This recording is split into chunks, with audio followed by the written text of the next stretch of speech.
Let us pray in the name of the Father, and of the Son, and of the Holy Spirit.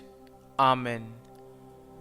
O Jesus, through the Immaculate Heart of Mary, I offer you my prayers, works, joys, and sufferings on this day for all the intentions of your Sacred Heart, in union with the holy sacrifice of the Mass throughout the world, in reparation for my sins, for the intentions of all my relatives and friends, and in particular for the intentions of the Holy Father.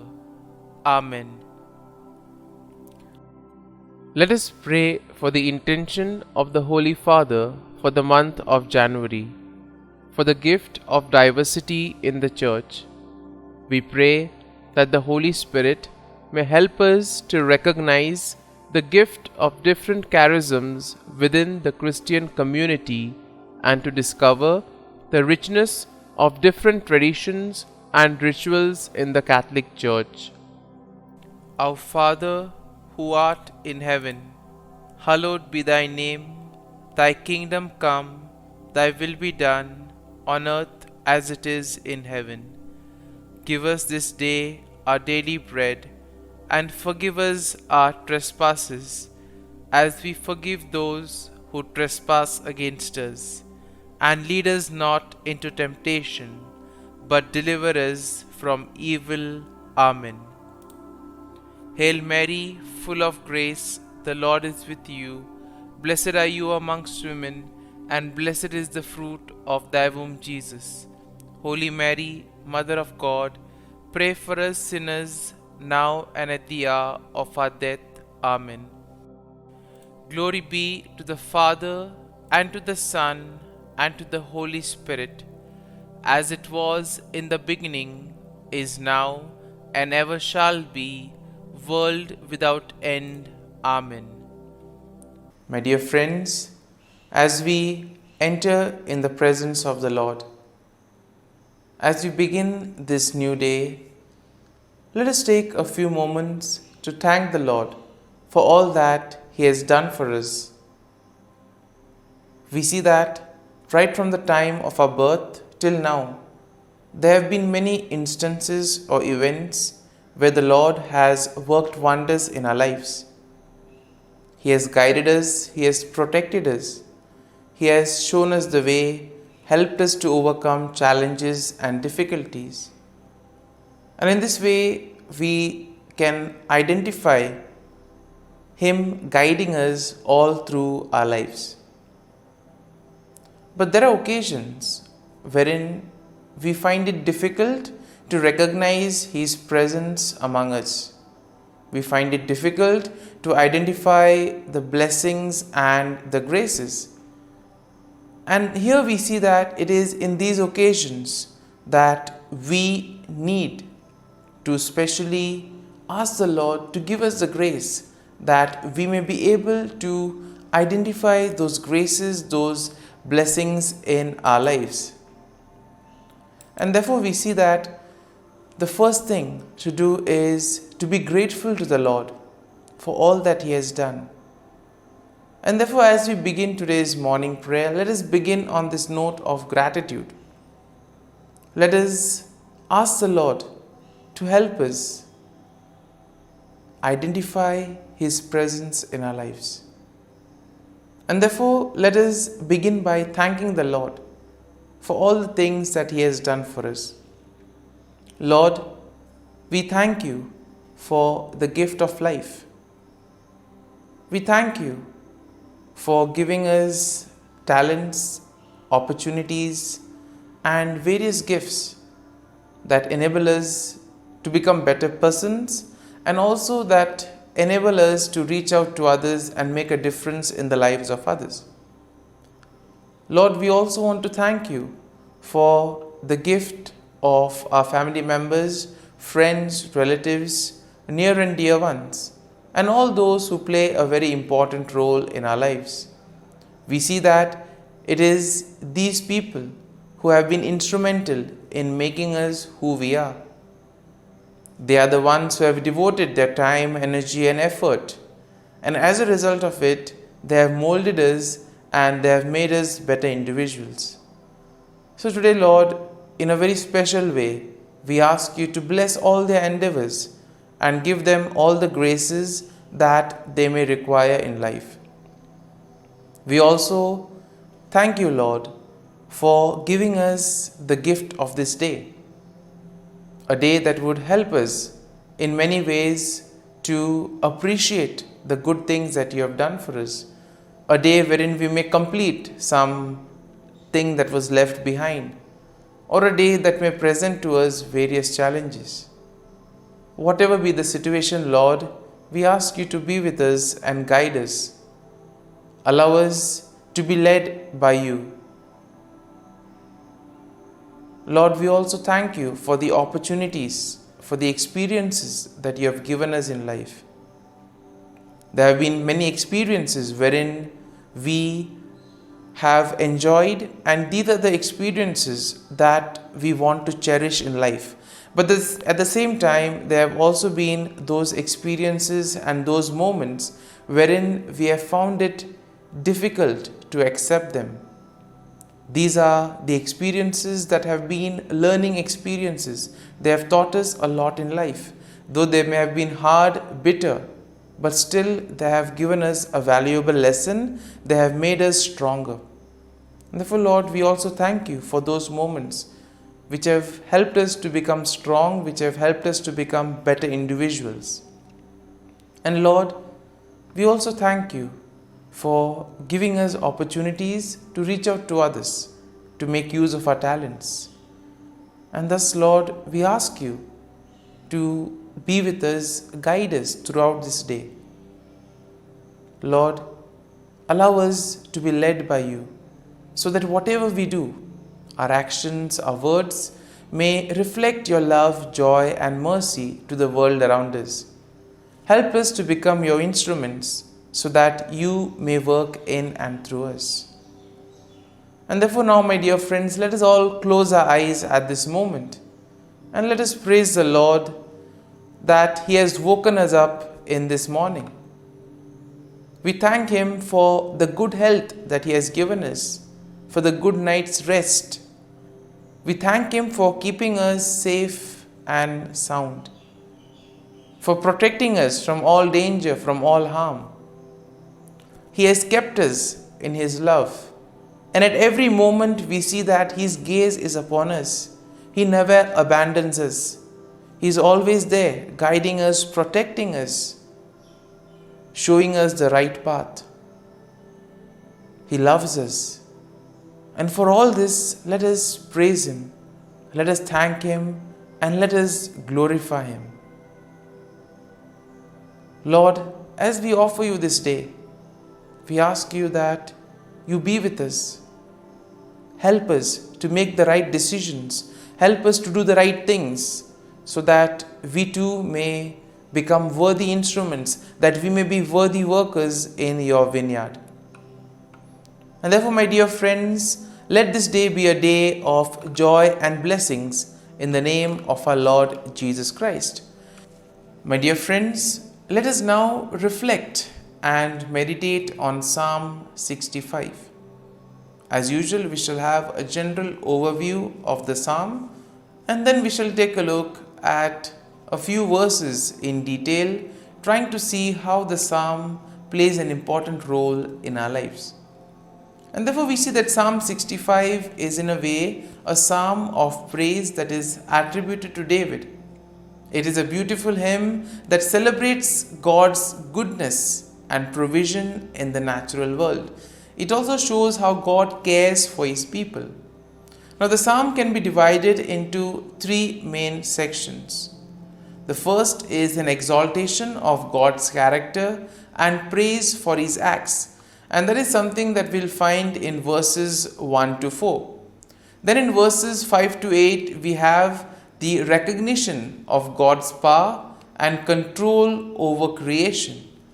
And then in the final section, from verses 9 to 13, we have gratitude for God's provision and blessings and a declaration of the psalmist's response in worship. And therefore we see that this psalm in a way will motivate us to express our faith and trust in the Lord. Psalm 65 in a way is a profound expression of praise and gratitude for God's goodness and provision. It celebrates God's character and acknowledges His control over creation. In a way, we are all invited to give thanks to the Lord for the abundant blessings, for all the graces and gifts that He has showered on us. The psalm invites us to recognize God's handiwork in the natural world. It calls us to see God in creation, see God in the things around us, and therefore to respond with joyful worship and gratitude. And therefore something, when we look at creation, when we look at the things around us, can we thank the Lord for those things? Can we thank the Lord for the beautiful nature around us? And therefore we see that Psalm 65 will be a reminder that God is indeed the source of all blessings. And therefore it is our duty and our salvation to praise Him and give Him thanks. And now, having seen the general overview of the psalm, let us go and look at a few verses in detail. Now verses 1 to 4 go like this. Praise is awaiting you, O God, in Zion, and to you the vow shall be performed. O you who hear prayer, to you all flesh will come. Iniquities prevail against me as for our transgressions. You will provide atonement for them. Blessed is the man you chose and caused to approach you, that he may dwell in your courts. Now the psalm begins with a declaration of praise and recognition of God's presence in Zion. And in this way, the psalmist acknowledges that all flesh will come before God with all their prayers. That means all individuals, all people will go to the Lord with their prayers, and the Lord will welcome them. He will willingly listen to all that they have to tell Him. And therefore this is a good reminder for us that when we find ourselves in difficult moments, we can approach the Lord, we can speak to Him, and He will be there to listen to all our prayers, to all our feelings, all our sentiments.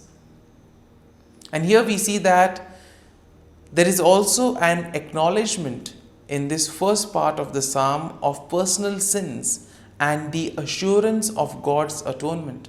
The Lord will forgive us, He will cleanse us of all our sins. And therefore we see that the psalmist here declares the blessedness of those chosen by God, who are allowed to dwell in His presence, and those who are allowed to experience His satisfaction and goodness. And thus we move to verses 5 and 8, which go like this. By awesome deeds in righteousness you will answer us, O God of our salvation. You who are the confidence of all the ends of the earth and of the far off seas, who established the mountains by His strength, being clothed with power, who stills the noise of the seas, the noise of their waves, and the tumult of the people. In this section, we see that the psalmist praises God for His power and control over creation. The psalmist recognizes that God is indeed the source of salvation, and therefore all of us need to place our confidence in the Lord. Place our faith and trust in Him that He will guide us, He will protect us. And therefore the psalmist is very happy. He marvels at the ability of God to establish mountain, to still the raging waters, and to cause many things in creation. He is also amazed that the Lord is able to calm down various tumults among the nations. Therefore, let us pray for peace at the same time. There are many parts of the world where peace is the need of the hour. People fighting over one another, nations fighting with each other, people being affected, suffering. And therefore, let us at this moment place all these events at the feet of the Lord. Because this part of the psalm tells us that even those in the farthest corners of the earth are in awe of God's sign. Therefore, nothing is impossible for God. Therefore, we need to go to Him with all our difficulties. And finally, we see that in verses 9 to 13, go like this: You visit the earth and water it, you greatly enrich it. The river of God is full of water. You provide their grain, for so you have prepared it. You water its ridges abundantly. You settle its furrows. You make it soft with showers. You bless its growth. And therefore we see that the psalmist expresses his gratitude for God's provision and blessings in the natural world. Therefore God's visitation upon the earth brings about abundance, and it enriches the land and provides water and all the nutrients for growth. Therefore the psalmist acknowledges God's goodness that permeates the passing seasons and the overflowing abundance that results from it. And therefore we see that the imagery of pastures, valleys, flocks and grains depict a land that is bursting with life, therefore leading to joy and the songs of praise. And therefore we see that the psalmist will conclude with the final statement of the psalmist's response to God's blessing. The psalmist declares that the blessing of God extends even to seemingly desolate places. That means no place is excluded from the presence of the Lord. The Lord is present everywhere. Nothing is impossible for God. And therefore it gives us confidence that we can turn to the Lord and ask Him to intervene in whatever difficult situation we may be in.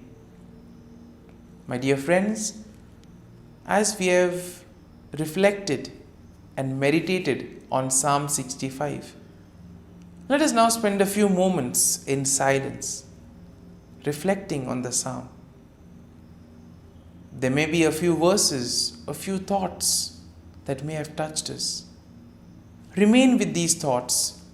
Allow these thoughts to take root in you, so that ultimately you will be able to make this psalm personal. The psalm will take root in you. And therefore, as we spend these moments in silence, remain with the thought, remain with the verse, so that ultimately your day may be enriched by the psalm. Whatever you do today may be in accordance to God's plan, and thus you'll be able to become a worthy follower, a worthy citizen in the kingdom of God.